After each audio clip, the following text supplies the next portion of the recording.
I'm Deborah Lee Baldwin, author of 3 books about succulents.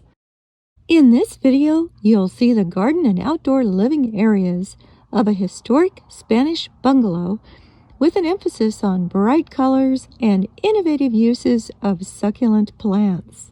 Or he looks like he's got a nose, and you can see they're starting to come out. But there's so many of them, and they're so beautiful. Yeah. It's like it's like one of my favorite guys. And when it gets taller, Yes. the sun is going to illuminate it, Oh, and it'll just glow.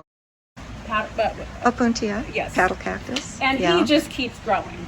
And he will. keeps getting nonstop. I mean, we have to literally cut him every. This is a man-eater. You may rethink that. Well, I like what he's doing along the wall. I think if we just keep, keeping him tame, I think he'll be okay. What do you think? Yeah. You're like, I want to hear about this. That's our little brick detail that we added. When we added the back wall here, we decided we needed something a little more height for a little more privacy, being a corner house, and we also just didn't want to have the one layer of brick on the right above the wall where it ends. And we love to go to La Quinta Resort in Palm Desert.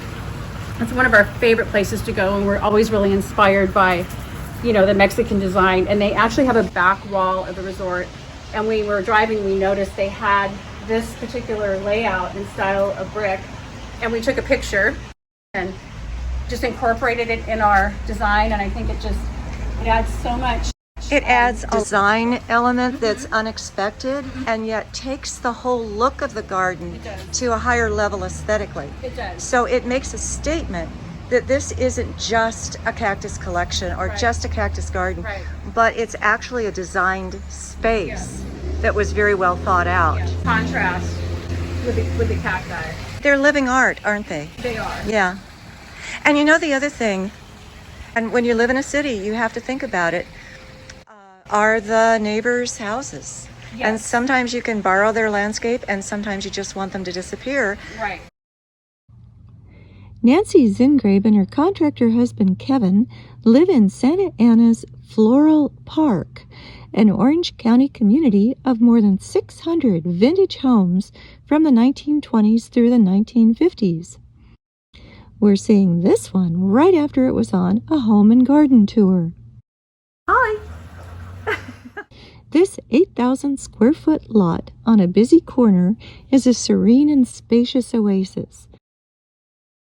The Zinngrabes interpret Mexican hacienda style with Talavera tiles from Mexico, a palette of blue, orange, and golden brown, carved wood and wrought iron accents, and terracotta, bricks in patterns, archways, smooth white stucco walls, and water features. If your outdoor living areas are close to neighbors, sidewalks, and busy streets, you need one or more water features. Not only does moving water muffle outside noises, it makes your own conversations private. Nanci's potting bench serves as a garden focal point, as do shelves that display assorted Talavera pots. Terracotta blends well with Talavera, as do containers that have a cactus theme.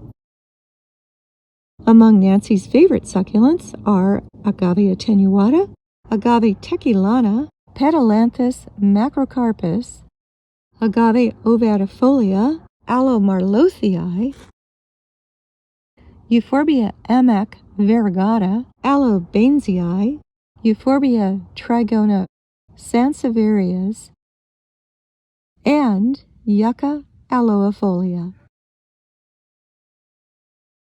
Archways, weathered wood, wrought iron, and hints of old Mexico continue in the home's interior. Even Ollie has a saguaro squeeze toy. Hello, Ollie. I think he wants to go home with you. If he's missing, you know where to find him. I know. Learn more about Nanci's design aesthetic and her favorite succulents on my website, DeborahLeeBaldwin.com.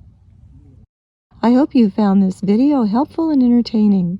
My goal is to inspire you to enjoy using succulents in fun and creative ways in your own garden and outdoor living spaces. Please know I appreciate your comments, and do subscribe and hit the like button.